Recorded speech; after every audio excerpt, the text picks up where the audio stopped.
এখানে যে এনপিডব্লিউ আর নার্স কিছু স্টাফ নার্স ওরা নাকি মহাকরণ অভিযান করবে করে রাস্তা পুরো ব্লক করে ভিআইপি রোড ওরা আসছিল। তো সেই জন্য আমরা ওদেরকে ডিটেইন করেছি। তো এখন আমাদের পরিস্থিতি ঠিক আছে, law and order under control. মানে কতজন ছিল তারা? এখন আমরা গণিনি, অ্যাপ্রক্সিমেটলি 60-70 হবে। তাদেরকে কি অ্যারেস্ট করা হয়েছে? ওদেরকে আমরা ডিটেইন করেছি, উপযুক্ত আইনত ব্যবস্থা নেওয়া হবে। 5 বছর ধরে আমরা এমপিডব্লিউ কোর্স করার পরে বেকার, 5 বছর ধরে বেকার।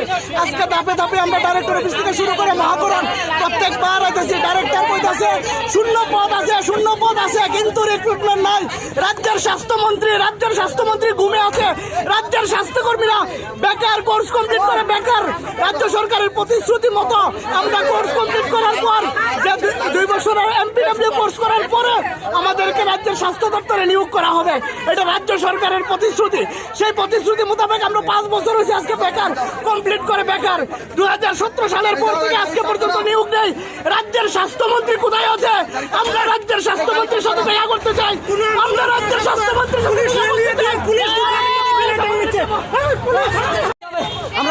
মোবাইলটা ঢুকাই দিতেছ দাঁড়ান না ভাই, একটু দাঁড়ান আস্তে বেকার ভাই। আপনার নাম? আমার নাম কৌশিক। আমরা বেকার নার্স, আমরা আমাদের আজকের এই দাবি জানাতে এসেছি। স্বাস্থ্য দপ্তর মুখ থুবড়ে আছে হসপিটালগুলো, যিনি হসপিটালে স্টাফ নার্স নেই। কিন্তু আশ্চর্যের বিষয়, আমাদের মুখ্যমন্ত্রী ডাক্তার হওয়া সত্ত্বেও হসপিটালে স্টাফ নার্স নেই। আমরা কি আজব জায়গায় আছি? আমাদের দাবি হসপিটালে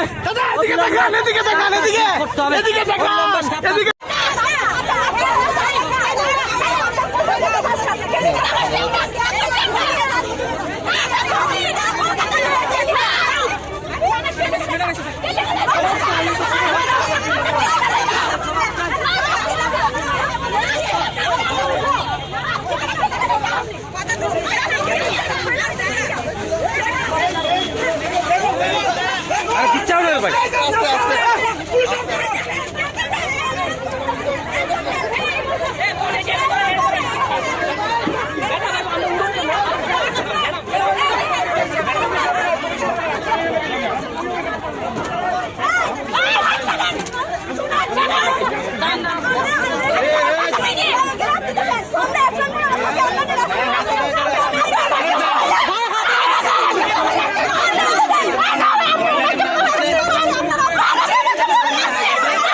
আপনি সাংবাদিক, আমরা বুঝলাম না তো আমি স্যার, আমি তো স্যার বুঝলাম।